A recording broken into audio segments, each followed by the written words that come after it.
Hot అంశాలపై debate news బెంచ్కి స్వాగతం. రాష్ట్రంలో దేవాలయ భూములు అన్నటువంటిది ప్రైవేటుకి ఇచ్చేయడము, లీజు పేరుతో ఇచ్చేయడము, లేదంటే కనుక వాటిని దఖలు చేసేయడం చేస్తున్నారు అన్నటువంటిది వైఎస్ఆర్ కాంగ్రెస్ పార్టీ విమర్శిస్తోంది. అందులో ప్రధానంగా మచిలీపట్నానికి సంబంధించినటువంటి వెంకటేశ్వర స్వామి దేవాలయానికి సంబంధించినటువంటి భూములు విజయవాడ దగ్గర ఉంటే ఆ భూముల్ని కాస్త ఒకటి గోల్ఫ్ కోర్టు, రెండోది వచ్చి గోల్ఫ్ ట్రైనింగ్ సెంటర్, రెండోది వచ్చేటికి ఎగ్జిబిషన్కి ఇవ్వబోతున్నారు. ఆల్రెడీ లీజులకి తీసుకున్నటువంటి వాళ్ళని ఖాళీ చేయించి వాళ్ళ దగ్గర నుంచి లాక్కుని అది కాస్త ఏర్పాటు చేస్తున్నారు. దీని వెనకాల కుట్ర ఉందన్నది ప్రధాన ఆరోపణ. దాంతోపాటుగా మరికొన్ని చోట్ల దేవాదాయ శాఖకు సంబంధించినటువంటి భూములకి ఉన్నటువంటి నిషేధాన్ని ఎత్తివేసి, వాస్తవంగా దేవాదాయ భూములు కనుక ఎవరైనా తీసుకునే ప్రభుత్వం తీసుకోవాలనుకున్నా ఒకవేళ అక్కడ ఉన్నటువంటి వాళ్ళకి చట్టబద్ధం చేయాలన్నా ఆ డబ్బుల్ని ప్రభుత్వం జమ చేయాలి ఆ గుడి పేరుతో అకౌంట్లో.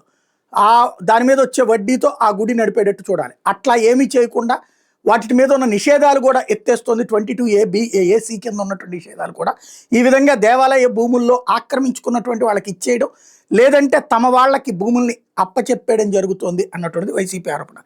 ఇందులో ఎంతవరకు వాస్తవం ఉంది? ఇది కేవలం రాజకీయ ఆరోపణ అంటోంది తెలుగుదేశం పార్టీ. ఎగ్జిబిషన్ పెడితే ఎప్పటికప్పుడు అది తాత్కాలికమే తప్పించి పర్మనెంట్ కాదు కదా అని విమర్శిస్తోంది. అది కావాలని దుష్ప్రచారం చేస్తున్నారు అంటుంది. ఇందులో వాస్తవం ఎంత? మాట్లాడేందుకు ప్రస్తుతం మనతో పాటు ఉన్నారు వైఎస్ఆర్ కాంగ్రెస్ పార్టీకి సంబంధించినటువంటి మాజీ శాసనసభ్యుడు, ఇంతకుముందు బ్రాహ్మణ కార్పొరేషన్కి హెడ్గా కూడా చేశారు, మల్లాది విష్ణు, ప్రస్తుతం మనతో పాటు లైవ్లో జాయిన్ అవుతున్నారు. నమస్తే అండి. నమస్తే సార్.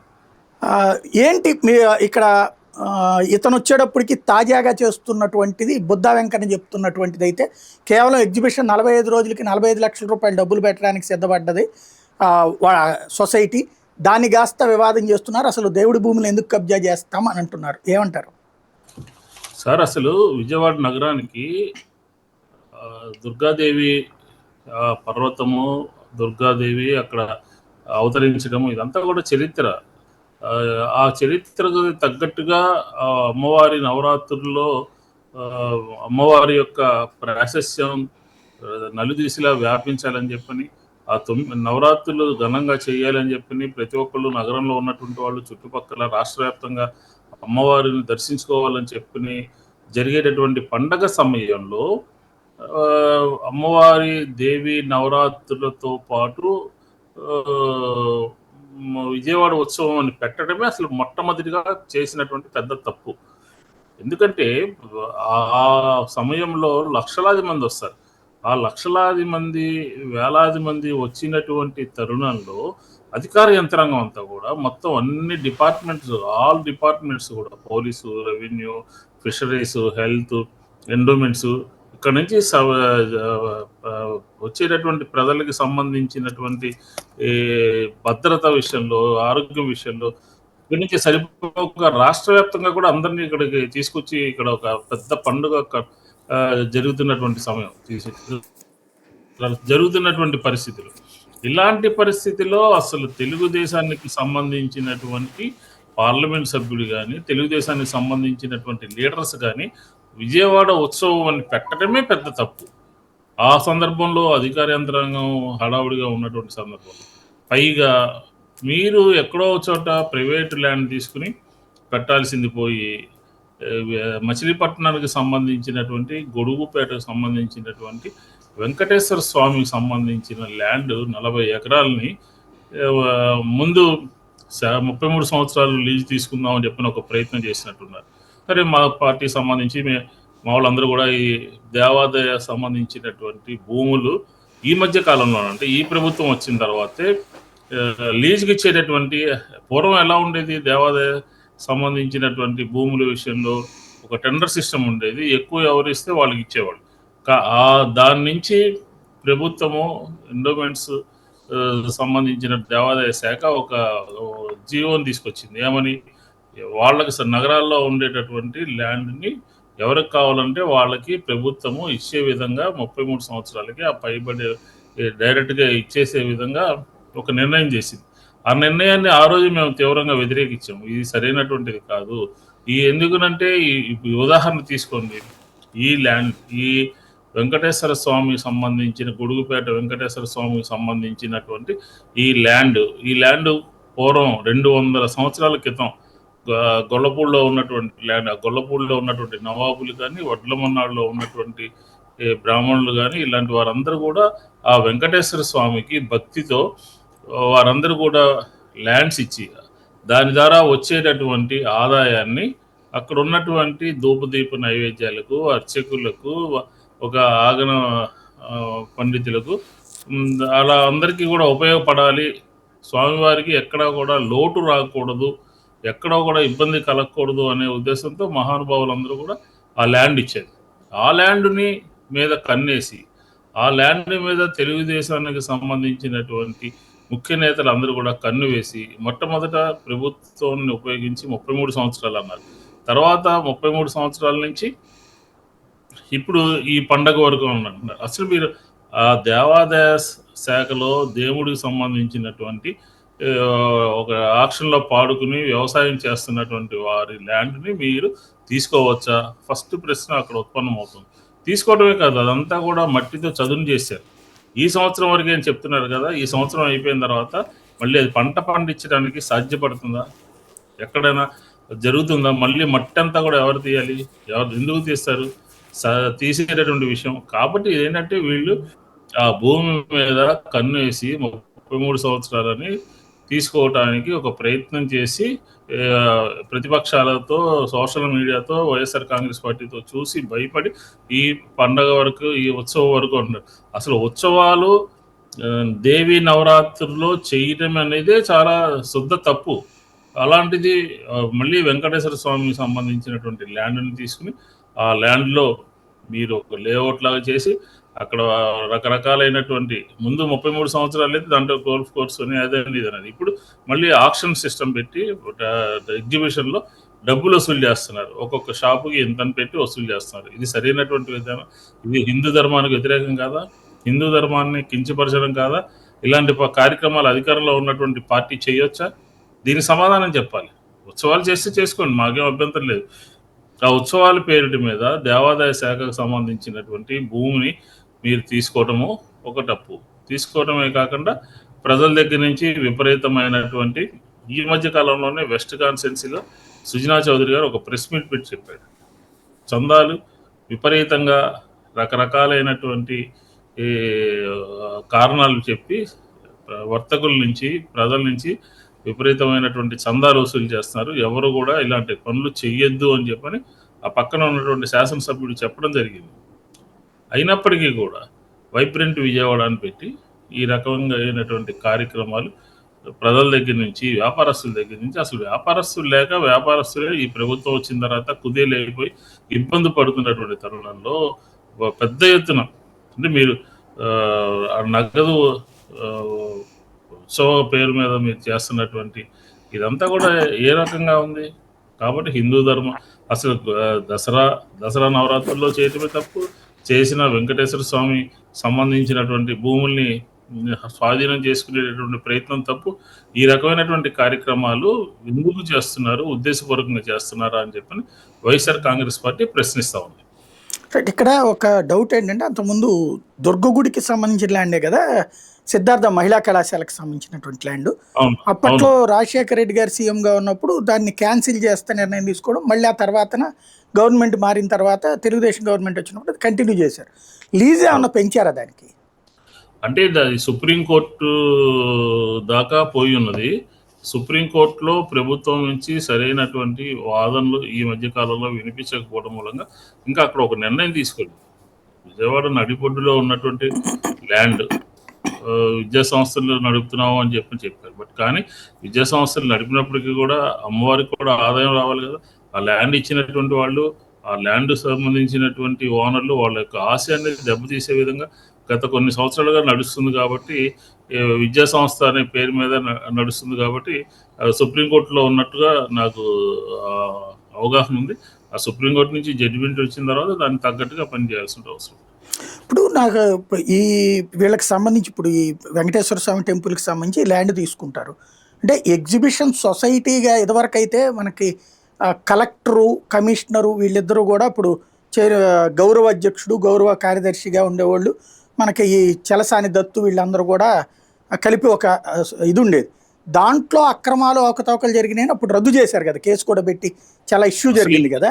ఇప్పుడు అసలు ఈ ఇదేంటి అసలు ఈ ఎగ్జిబిషన్ ఎగ్జిబిషన్ సొసైటీ అదేనా, వీళ్ళు వేరేగా పెడుతున్నారా? అదే ఎగ్జిబిషన్ సొసైటీ. ఆ ఎగ్జిబిషన్ సొసైటీలోనే కలెక్టర్ చైర్మన్‌గా ఉంటూ విజయవాడలో గత అనేక సంవత్సరాలుగా జరుగుతున్నటువంటి విషయం మనందరికీ తెలుసు. ఆ ఎగ్జిబిషన్ సొసైటీలోనే అక్రమాలు జరుగుతున్నాయని, డబ్బులు దుర్వినియోగం అవుతున్నాయని చెప్పని గతంలో అంతా కూడా దీని మీద ఒక ఎలిగేషన్ లాగా వచ్చిన తర్వాత అప్పుడున్నటువంటి కలెక్టర్లు దీన్ని కొంత తేల్చారు, కొంత తేల్చలేదు. దీన్ని పక్కకు పడేసి ఇది అనవసరమైన విషయం అని చెప్పని దాన్ని పక్కన పడేయడం జరిగింది. వాళ్ళిద్దరు ఆ పదవుల్లో నుంచి కూడా వద్దన్నారు కదా, కమిషనర్ కలెక్టర్. ఉన్నటువంటి పరిస్థితి అయితే మనం విజయవాడ నగరంలో చూసాం మనం. కానీ ఇప్పుడు మళ్ళీ దాన్ని ఆ ఎగ్జిబిషన్ సొసైటీని తెర మీద తీసుకొచ్చి ఆ ఎగ్జిబిషన్ సొసైటీకి సంబంధించినటువంటిది ఏదైనా సేవా దృక్పథం కలిగినటువంటిదా? అదేం కాదు. మొత్తం దానికి సంబంధించినటువంటి వ్యవహారాలన్నీ చూస్తే ప్రతి స్టాల్ దగ్గర కూడా మనకి ఒక డబ్బులు వసూలు చేసి ఇంత షాప్కి ఇంత వసూలు చేసి మీకు పంపిస్తాను చూడండి. ఏ రకమైనటువంటి ఒక లేఅవుట్ లాగా వేసి ఏ షాప్ ఎంతంత ఏంటి అనేది విజయవాడ ఉత్సవ పేరిట వెంకటేశ్వర స్వామి ల్యాండ్లో చేస్తున్నటువంటి కార్యక్రమం ఉంది. కాబట్టి ఇదంతా కూడా కమర్షియల్ అనమాట. కమర్షియల్గా వ్యవహరిస్తూ కమర్షియల్ అయినటువంటి కార్యక్రమాలు చేస్తూ దేవుడి ల్యాండ్ని తీసుకోవటం అనేది వాళ్ళు చేస్తున్నటువంటి ప్రాథమికమైనటువంటి తప్పు అని చెప్తున్నాను. రైట్. ఈ మధ్యన ఇంకొకటి ఏదో కొన్ని చోట్ల దేవాదాయ శాఖకు సంబంధించిన భూములకి అక్కడ ఆక్రమించుకున్నటువంటి వాళ్ళకి అక్కడ పట్టాలు ఇచ్చేయబోతున్నారు అన్నటువంటిది కూడా హైలైట్ చేసింది వైఎస్ఆర్ కాంగ్రెస్ పార్టీ. అయితే అంతకుముందు అసలు ఆ నిషేధాన్ని ఎత్తేస్తా, ఏది 20 ఏళ్లకు పైబడి ఆక్రమించుకున్నటువంటిది నిషేధాన్ని ఎత్తేయడానికి అప్పుడు జగన్ పెట్టినటువంటి చట్టాన్ని ఇప్పుడు కూడా అమలు చేస్తున్నారు. అంతే తప్పించి మరేమీ లేదు, అదేమి దేవుడి భూముల్ని వాళ్ళకి అప్పజెప్పడం కాదు అన్నటువంటి వాదన్ని తెలుగుదేశం నాయకులు చేస్తున్నారు. మామూలుగా అయితే రూల్ ప్రకారం అక్కడ ఉన్నటువంటి భూములు తీసుకున్నప్పుడు ఆ భూముల డబ్బులు ప్రభుత్వం చెల్లించాలి కదా. అప్పుడు జగన్ అట్లా అనుకోకుండా ఆక్రమించుకున్న దేవాదాయ భూములన్నీ ఇచ్చేద్దాం అనుకున్నాడా?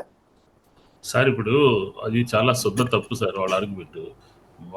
మా ప్రభుత్వంలో దేవాదాయకు సంబంధించినటువంటి భూములు పరిరక్షించడం కోసం, దాన్ని కాపాడటం కోసం ఎవరైతే వదాన్యులు, ఎవరైతే దేవుడి పట్ల భక్తి శ్రద్ధలు కలిగి ఆ దేవుడికి ధూపదీప నైవేద్యాలు నిరంతరం కొనసాగాలి అని చెప్పని ఆలోచన చేసి ఇచ్చినటువంటి వారి భూముల్ని తక్షణమే నోటీస్ ఇచ్చి తీసుకోవడానికి ఒక ఆర్డినెన్స్ కూడా తీసుకొచ్చాము. అంతే తప్ప వాళ్ళు ఆక్షన్ వేయటమో, క్రమబద్ధీకరించడమో, ఎవరికైనా ఇవ్వటమో అలాంటిది ఎక్కడా లేదు. అదంతా శుద్ధ తప్పు. అంతే తప్ప తెలుగుదేశం చేస్తున్నటువంటి ఆరోపణలో పస ఎక్కడుంటుంది, ఆరోపణలో నిజం ఎక్కడుంటుంది? ఆ ఆలోచన అనేది సరైనటువంటిది కాదు. జగన్మోహన్ రెడ్డి గారు ఒక ఆర్డినెన్స్ తీసుకొచ్చి ఎక్కడైతే అన్యాక్రాంతం అవుతున్నాయో, ఎక్కడైతే దుర్వినియోగం అవుతున్నాయో దాన్ని తీసుకోవడానికి ఒక ఆర్డినెన్స్ కూడా తీసుకురావడం జరిగింది. రైట్. వాస్తవంగా మీకు సుదీర్ఘకాలం పాటు మీరు రాజకీయాల్లో ఉన్నారు, ప్లస్ ఈ దేవాదాయ శాఖకు సంబంధించిన చట్టం గురించి కూడా మీకు బాగా తెలుసు. దేవాదాయ శాఖకు సంబంధించినటువంటి భూమిని ఇట్లా లీజులకి ఇచ్చేయడం, లీజ్ అంటే సాధారణంగా డబ్బులు వస్తుంది, గుడికి వెళ్తుంది, అది తప్పులేదు. కానీ 33 ఏళ్ళు 99 ఏళ్ల లీజులు అనేటటువంటిది యాక్సెప్టబుల్లా? అది ఆచరణ సాధ్యం కాదు, అలా చేయకూడదు కూడా. దేవాదాయ శాఖకు సంబంధించినటువంటి భూముల్ని ఎక్కడెక్కడ ఉన్నాయో వెబ్లాండ్లో మొత్తం అంతా కూడా మనం ఏ గ్రామంలో ఏ సర్వే నెంబర్లు ఎంతెంత ఉన్నాయని మొత్తం అంతా కూడా ఒకటి తయారు చేసి గత ప్రభుత్వ హయాంలో ఎండోమెంట్స్ దగ్గర పెట్టడం జరిగింది. కాపాడటం కోసం ఆర్డినెన్స్ తీసుకోవడం జరిగింది. ఈ లీజులు ప్రభుత్వం యొక్క ఇష్టాలని బట్టి ఇచ్చుకోవచ్చు అని చెప్పని ఈ మధ్య కాలంలో ఒక 3-4 నెలల క్రితమే ఈ ప్రభుత్వం తీసుకొచ్చింది. దీనికి కారణం ఏంటంటే ఆ నగరాల్లో విలువైనటువంటి భూములు విశాఖపట్నం కానీ, విజయవాడ కానీ, నెల్లూరు కానీ, రాజమండ్రి కానీ, తిరుపతి కానీ ఇలాంటి విలువైనటువంటి భూములు ఉన్నటువంటి ప్రాంతంలో దేవాదాయ సంబంధించినటువంటి వాళ్ళకు సంబంధించిన వాళ్ళు ఎవరికి ఇవ్వాలనుకుంటే వాళ్ళకి ఎవరికి ఏం చేయాలనుకుంటే చేయటానికి తగ్గట్టుగా ఒక జీవో తీసుకురావడం జరిగింది. ఈ ప్రభుత్వంలోనే జరిగింది తప్ప గత ప్రభుత్వంలో ఎప్పుడు కూడా ఈ దేవాదాయ శాఖకు సంబంధించినటువంటి విషయంలో ప్రభుత్వం ఎప్పుడు కూడా ఏం చేయలేదు, ఇలాంటి కార్యక్రమాలు చేయలేదు. ఒకళ్ళు దారాదత్తం చేసేటటువంటి కార్యక్రమాలు చేయలేదు. మన కళ్ళ ముందు కనపడుతుంది కదా, గొల్లపూడిలో మచిలీపట్నం సంబంధించిన గుడు పేటకు సంబంధించి వెంకటేశ్వర స్వామికి సంబంధించినటువంటి భూముల్ని ఏ రకంగా మసిపూసి మారేడికాయ చేసి, ఏ రకంగా 33 సంవత్సరాలు అనుకున్నారు, తర్వాత మళ్ళీ 45 రోజులకి అంటున్నారు, తర్వాత ఉత్సవం వరకు అంటున్నారు. ఈ రకమైనటువంటి ఒక వాళ్ళ చేతిలోకి వెళ్ళే దానికి కార్యక్రమం కోసమే జీవో మెమో ఇష్యూ చేశారని చెప్పని ఈ సందర్భంగా చెప్పొచ్చు. రైట్. అంటే రూల్ ప్రకారం అయితే కనుక దేవాదాయ భూమికి సంబంధించి లీజు ప్రొసీజర్ ఏంటి, దాన్ని అసలు ఎలాగా ఇవ్వాలి, లేదు ఆ డబ్బులు ఎలాగొస్తాయి వీళ్ళకి ప్రభుత్వానికి? అంటే ఏం లేదు సార్, ఇప్పుడు ముందు మామూలుగా అయితే ఆక్షన్ పెట్టేవాడు, నలుగురు మధ్య వాళ్ళు దేవాదాయ సంబంధించినటువంటి భూములు ఆక్షన్ పెట్టి వచ్చేటటువంటి హైయెస్ట్ ఎవరిస్తే వాళ్ళకి దేవుడికి సంబంధించినటువంటి దీంట్లో డిపాజిట్ చేసేవారు. కానీ ఇప్పుడు ఇక్కడ కాదు, రూల్ని మార్చారు, చట్టాన్ని మార్చారు. ప్రభుత్వము ఎవరు అనుకుంటే వాళ్ళకి ఆ భూమిని ఇచ్చే విధంగా ఒక చట్టాన్ని తీసుకొచ్చారు, ఒక జీవోని తీసుకొచ్చారు. దాని ద్వారానే ఇప్పుడు ఈ వెంకటేశ్వర స్వామికి సంబంధించినటువంటి భూమి ఇచ్చినా, ఇంకా ఎక్కడైనా సరే భూమి ఇచ్చినా కూడా ఆ కొత్తగా తీసుకున్నటువంటి రూల్ ప్రకారం, మార్చినటువంటి రూల్ ప్రకారం 33 సంవత్సరాలు లీజుకి ఒకరికి ఇవ్వచ్చు, ఇచ్చేటటువంటి కార్యక్రమాన్ని తీసుకుంది తెలుగుదేశం ప్రభుత్వం. స్పష్టంగా మనకి ఆ రూల్ జీవో కూడా కనబడతా ఉంది. దీని మీద మీ పార్టీ ఏం చేయదలుచు? సాధారణంగా మీ పార్టీ మీద ఉన్న ఒక పెద్ద వ్యతిరేకత ఏంటంటే, అంటే తెలుగుదేశం ఆరోపణ కావచ్చు, ప్రతిపక్షాలందరూ కూడా ఒకటి క్రైస్తవ నాయకుడు ఉన్నాడని, రెండో పక్కన దేవాలయానికి సంబంధించి ఇదివరకు రామతీర్థం వ్యవహారం కావచ్చు, లేకపోతే రథం దగ్ధం కావచ్చు, ఇట్లాంటి వ్యవహారాల్లో దారుణమైనటువంటి వ్యాఖ్యలు చేశారు. ప్లస్ అప్పుడు అసలు హిందుత్వాన్ని తొక్కేసే ప్రయత్నం చేశారని. ఇప్పుడు మీరు కేవలం రాజకీయం కోసం మాట్లాడుతున్నారు అనుకోవాలా? సార్, మీరు మాట్లాడిన దాంట్లో, తెలుగుదేశం మాట్లాడిన దాంట్లో వాస్తవం ఏమీ లేదు. వైఎస్ జగన్మోహన్ రెడ్డి గారు ఈ రాష్ట్రంలో ఉన్నటువంటి అందరి మనోభావాలు తెలిసినటువంటి వ్యక్తి, అందరి మనోభావాలు గౌరవించేటటువంటి వ్యక్తి, హిందూ ధర్మాన్ని 100% గౌరవిస్తూ దానికి తగ్గట్టుగా ఉండేటటువంటి వ్యక్తి. రాజకీయపరమైనటువంటి కారణాలతో ఆయన్ని ఎదుర్కోలేము అని చెప్పినటువంటి కారణాలతో ఆయన్ని ఈ రకమైనటువంటి ముద్ర వేస్తేనే మనం తట్టుకోగలం అనేటువంటి కార్యక్రమంలో ఒక దుష్ప్రచారం చేయడం జరిగింది, దుమ్మెత్తిపోయడం జరిగింది.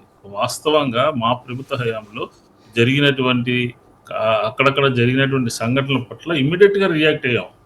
ఈరోజు చూడండి, రామతీర్థంలో ఈరోజు అక్కడ ఉన్నటువంటి గుడిని బ్రహ్మాండంగా కట్టించడం జరిగింది. అట్లాగే అంతర్వేదిలో రథం దగ్ధం అయితే 1,10,00,000 రూపాయలతో కొత్త రథాన్ని తీసుకురావడం జరిగింది. అలాగే విజయవాడ నగరంలో చంద్రబాబు నాయుడు గారు, మీకు కూడా బాగా తెలుసు, విజయవాడ నగరంలో చంద్రబాబు నాయుడు గారు ఆయన ఉన్నటువంటి కృష్ణా పుష్కరాల సందర్భంలో 40 దేవాలయాల్ని తరలించేస్తే, 40 దేవాలయాల్ని నగరంలో కూలగొట్టితే, ఆంజనేయ స్వామిని మున్సిపల్ ట్రాక్టర్లో తీసుకెళ్తే దానికి సంబంధించినటువంటి జగన్మోహన్ రెడ్డి వచ్చిన తర్వాత దేవాలయాల్ని తిరిగి నిర్మించడం జరిగింది. అదే కాకుండా విజయవాడ అమ్మవారికి సంబంధించినటువంటి దేవాలయాలకి ఆయన 70 కోట్ల రూపాయలు రాష్ట్ర ప్రభుత్వం నిధులను కూడా ఒక జీవో రూపంలో ఇమ్మీడియట్గా ఇవ్వటం జరిగింది. కాబట్టి వైఎస్ఆర్ కాంగ్రెస్ పార్టీని టార్గెట్ చేసి మాట్లాడేటటువంటి వాళ్ళు అబద్ధాలు, అసత్యాలు ఇలాంటి ప్రచారం చేస్తూ ఉంటారు. ఈ ప్రభుత్వం వచ్చిన తర్వాత మనం తీసుకుందాం ఉదాహరణకి, ఈ ప్రభుత్వంలో జరిగినటువంటి హిందూ వ్యతిరేక కార్యక్రమాలు చూసుకుందాం. అందాకెందుకు తిరుపతి దేవస్థానానికి సంబంధించినటువంటి లడ్డూలో కల్తీ జరిగిందని చెప్పారు, అది అవాస్తవం అని తెలిపోయింది. తొక్కిసలాట జరిగితే అక్కడ చనిపోయారు 6. చనిపోతే కొంతమంది అధికారులను బదిలీ చేసి మళ్ళీ అప్పుడు బదిలీ చేసినటువంటి అధికారిని మళ్ళీ తీసుకొచ్చి చిత్తూరులో తిరుపతిలో పోస్ట్ చేయడం జరిగింది. అలాగే మన బ్రహ్మంగారి మఠంలో అన్నదాన సత్రాలని కూల్చేశారు. ఒకటి కాదు, ఈ చివరి నుంచి తీసుకుంటూ వెళ్తే సింహాచలంలో ఏం జరిగిందండి? సింహాచలంలో ఎంతమంది చనిపోయారు ఈ ప్రభుత్వం వచ్చిన తర్వాత? అలాగే ఆ పైన ఉన్నటువంటి శ్రీకూర్మంలో, ఆ పైన ఉన్నటువంటి దీంట్లో అన్ని దేవాలయాల్లోనూ కూడా సరైనటువంటి సంరక్షణలో ప్రస్తుతము ఉన్నటువంటి ప్రభుత్వము తీసుకున్నటువంటి పరిస్థితి అయితే ఎక్కడా కూడా లేదు. ఈ ప్రభుత్వ హయాంలోనే ఇవన్నీ కూడా జరిగినాయి. అన్ని వరుస సంఘటనలు జరుగుతున్నప్పటికీ కూడా ప్రభుత్వం చిత్తశుద్ధితో పనిచేయట్లేదు. పైగా నవరాత్రులకి పోటీగా విజయవాడ ఉత్సవాలను తీసుకొస్తున్నారు. ఏమనుకోవాలి హిందూ సమాజం? అలాగెందుకు ఈ రోజు ఉదయం నిన్న తిరుమల తిరుపతి దేవస్థానానికి సంబంధించినటువంటి వెంకటేశ్వర స్వామిని ఆ తిరుమల తిరుపతి దేవస్థానానికి సంబంధించినటువంటి ఒక ప్రాంగణంలోనే కింద పడేశారు. ఆ చుట్టుపక్కల మలమూత్రాదులు లేకపోతే కొంతమంది మద్యం సేవించినటువంటి చుట్టుపక్కల పరిస్థితి అంతా కూడా కలుస్తుంది. ఈ రోజు ఉదయమే అక్కడ స్థానికంగా ఉన్నటువంటి కరుణాకర్ రెడ్డి గారు కూడా వెళ్ళి పర్యవేక్షించి చూసి వచ్చారు. ఈ రకమైనటువంటి నిర్లక్ష్యము, ఈ రకమైనటువంటి ధోరణి ఈ ప్రభుత్వంలో కొనసాగుతూ ఉంటే వాళ్ళకి మా మీద, వైఎస్ఆర్ కాంగ్రెస్ పార్టీ మీద, జగన్మోహన్ రెడ్డి గారి మీద మాట్లాడేటటువంటి నైతిక హక్కు ఎక్కడి నుంచి వస్తుంది అని చెప్పని వైఎస్ఆర్ కాంగ్రెస్ పార్టీ అడుగుతాం. కాబట్టి ఎక్కడా కూడా ఏ తప్పు మా ప్రభుత్వంలో ఉన్నప్పుడు చేయలేదు. హిందూ ధర్మాన్ని కాపాడటానికే వైఎస్ఆర్ కాంగ్రెస్ పార్టీ కట్టుబడి ఉంది. కాబట్టి ఈ వెంకటేశ్వర స్వామికి సంబంధించినటువంటి భూములు వీళ్ళు చేస్తున్నది తప్పు అని పదే పదే చెప్తా ఉన్నాం. అవసరమైతే న్యాయస్థానాన్ని కూడా ఆశ్రయిస్తాం. ఇప్పుడు ఈ మెడికల్ కళాశాల లాంటి వాటిలో రోడ్డెక్కి ఉద్యమాలు చేయడానికి సిద్ధమని ప్రకటించారు. ఇట్లాంటి అంశాల మీద ఏదైనా ఉద్యమం చేయబోతోంది వైసీపీ?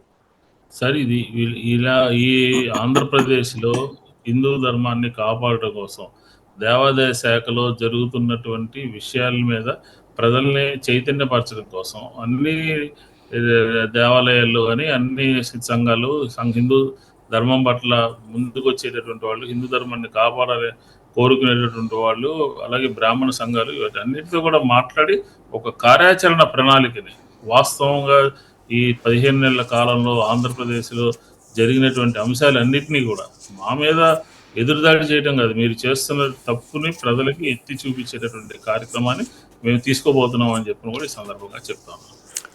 ఇదివరకు మనకి దుర్గగుడికి వచ్చేటప్పటికి ఆ మెట్ల దారి వాలుగా ఉండేది, పైకి ఓ సిస్టంలో ఉండేది. ఇటు రెండో వైపున మీకు తెలుసు ఆ రెండు వైపులకి ఇటు వెళ్ళడానికి ఏమో వెహికల్స్ ప్రాబ్లం ఉండేది కాదు. ప్లస్ 1 టౌన్ వాళ్ళు రెగ్యులర్గా దర్శనానికి వచ్చేవాళ్ళు. ఈవెన్ దసరా నవరాత్రుల్లో కూడా ఇటు కొండపైకి మెట్ల దారి కూడా 2 రకాల దారులు ఉండేది. అటు ఆ 2 దారిలో నుంచి వెళ్ళడానికి వెళ్ళాడు. ఇప్పుడు ఇదేదో నిలువుగా పెట్టినటువంటి సిస్టము ఇవన్నీ వచ్చినాయి కదా. వీటన్నిటి వెనకాల ఇవన్నీ భక్తులకి వసతిగా ఉన్నదా ఇప్పుడు, లేకపోతే ఇంజనీరింగ్ కాన్సెప్ట్తో చేశారనుకోవాలి అదంతా? అంటే ఇప్పుడు మా ప్రభుత్వ హయాంలో దానికి సంబంధించినటువంటి ఒక మాస్టర్ ప్లాన్ని ఆమోదించడం జరిగింది. దానికి తగ్గట్టుగానే మహా మండపాన్ని కూడా నిర్మించాము. ఎందుకంటే ప్రతి సంవత్సరం కూడా రాష్ట్ర ప్రభుత్వ పండగగా జరపాలి అని చెప్పని వైఎస్ఆర్ కాంగ్రెస్ పార్టీ పదే పదే డిమాండ్ చేస్తూ ఉంది. కానీ దానికి సంబంధించినటువంటి ఈ దసరా నవరాత్రుల్లో దేవస్థానానికి సంబంధించినటువంటి డబ్బులే 25 కోట్లు 30 కోట్లు ఎంతో కొంత దేవస్థానానికి వచ్చేటటువంటి ఆదాయమే ఈ నవరాత్రుల్లో ఖర్చు అవుతుంది. కాబట్టి ఇది అలాగే దీంతో పాటు వినాయకుడి గుడి నుంచి పై వరకు కూడా క్యూ లైన్లో ఉండటము, ఇదంతా కూడా ఖర్చు ఎక్కువ అవటము, లేకపోతే గంటల తరబడి క్యూ లైన్లో ఉండటం, ఇదంతా కూడా సరైనటువంటి విధానం కాదు అని చెప్పని ఆ పక్కనే ఉన్నటువంటి మహామండపంలో 4-5 ఫ్లోర్స్లో అందరినీ కూర్చోబెట్టి ఎప్పటికప్పుడు త్వరితగతిన దర్శనం చేసేయడానికి కార్యక్రమాలు తీసుకుని నిర్మించాం. కానీ మధ్యలో తెలుగుదేశం ప్రభుత్వం వచ్చిన తర్వాత దాన్ని అంతా కూడా మార్పులు చేర్పులు చేసి ఇష్టానుసారం చేసి ఒక ప్రణాళిక లేకుండా ఇప్పుడు సంవత్సరాల కాలమైంది. అమ్మవారి గుడికి సంబంధించినటువంటి మాస్టర్ ఆమోదించినటువంటి గత సీఎం వచ్చి కొబ్బరికాయ కొట్టినటువంటి కార్యక్రమాన్ని ఇప్పటి వరకు కూడా ముందుకు తీసుకెళ్ళలేకపోతున్నారు. భక్తులకి సౌకర్యం కల్పించడంలో ఘాట్ రోడ్డును వెడల్పు చేయడం కానీ, ఇంకో దారులు ప్రత్యామ్నాయ దారులు కానీ, లేకపోతే క్యూ లైన్లు గంటలు ఉండే కార్యక్రమాన్ని తొలగించడం కానీ, ఎండలోనో వానలోనో నిలబడి దర్శనం చేసుకునే కానీ, ఇవన్నిటిని భవిష్యత్తుని దృష్టిలో పెట్టుకుని ఒక మాస్టర్ ప్లాన్ని వైఎస్ఆర్ కాంగ్రెస్ పార్టీ తీసుకొచ్చింది. అది అమలు చేయట్లేదు. అమలు చేయకపోగా ప్రజల్ని కష్టాల వైపు నెట్టేటటువంటి ప్రయత్నం జరుగుతుంది అని చెప్పచ్చు. ఫైనల్గా ఒకటి చెప్పండి, ఈ ఎగ్జిబిషన్ ఇప్పుడు ఈ విజయవాడ ఉత్సవాల్లో భాగంగా సినిమా ఫంక్షన్స్ కూడా పెడతాం అక్కడ. ఆ సినిమాలకు సంబంధించి మొదటి 4 రోజులు అయ్యే పేర్లు కూడా అనౌన్స్ చేశారు. మిగతాది కూడా రోజుకో సినిమా ఫంక్షన్ అని చెప్తున్నారు. ఇవి దుర్గగుడి డబ్బులతో, అంటే ఇప్పుడు చేయబోయే విజయవాడ ఉత్సవము దుర్గగుడి డబ్బులతో జరుపుతారా, లేకపోతే ప్రభుత్వపు డబ్బులతో జరుపుతారా, లేదా ఇప్పుడు ఈ ఎగ్జిబిషన్లో ఎట్లయితే స్టాల్స్కి డబ్బులు వసూలు చేస్తున్నట్టు అట్లా వాటితో జరుపుతారా? అంటే ఇది దుర్గ గుడికి డబ్బులతో చేసేటటువంటి కార్యక్రమం కాదు ఈ విజయవాడ ఉత్సవం అని. విజయవాడ ఉత్సవం అనేది నగరంలో ఉన్నటువంటి కొంతమంది ప్రభుత్వం ద్వారా సహాయం పొందినటువంటి వాళ్ళు, లేకపోతే వ్యాపారస్తులు, లేకపోతే విజయవాడలో ఉన్నటువంటి పెద్ద పెద్ద వ్యాపారస్తులు, వీళ్ళందరి దగ్గర నుంచి కూడా నిధులు సమీకరిస్తున్నట్టుగా మనకి అర్థమవుతుంది. దుర్గ గుడికి సంబంధించి. కానీ మా యొక్క పాయింట్ ఏంటంటే, మా యొక్క వాదన ఏంటంటే, ఈ అమ్మవారి నవరాత్రులు శోభాయమానంగా జరగాలి అంటే, అమ్మవారి నవరాత్రులు దేదీప్యమానంగా నగరంలో జరగాలి అంటే, ఆ అమ్మవారి యొక్క భక్తి శ్రద్ధలు, అమ్మవారికి సంబంధించినటువంటి ధ్యానంలో విజయవాడ నగర ప్రజలందరూ కూడా ఉండాలి. ఇతర ప్రాంతాల నుంచి వచ్చేటటువంటి ప్రజలందరూ కూడా ఈ ఆధ్యాత్మికంలో నిమగ్నమై ఉండాలి అని మేము కోరుకుంటాం. దానికి తగ్గట్టుగా అమ్మవారి గుడికి, టెంపుల్కి చుట్టూగా అటు గొల్లపూడిలో కానీ, అటు భవానీపురంలో కానీ, ఇటు సంగీత కళాశాలలో కానీ, ఇంకో పక్క కానీ ఈ రకమైనటువంటి వాతావరణాన్ని తీసుకురావడం అనేది అది సరే. అమ్మవారికి నవరాత్రుల సందర్భంలో ఈ రకమైనటువంటి కార్యక్రమాలు చేయడం అనేది సరైనటువంటిది కాదు అని చెప్తాను. మేము చెప్పడం కాదు, కూటమిలోనే భాగస్వాములుగా ఉన్నటువంటి పక్క వెస్ట్ కాన్స్టిట్యున్సీ ఎమ్మెల్యే చెప్పారు. ఏమని చెప్పారు? చందాలు వసూలు చేస్తున్నట్టుగా.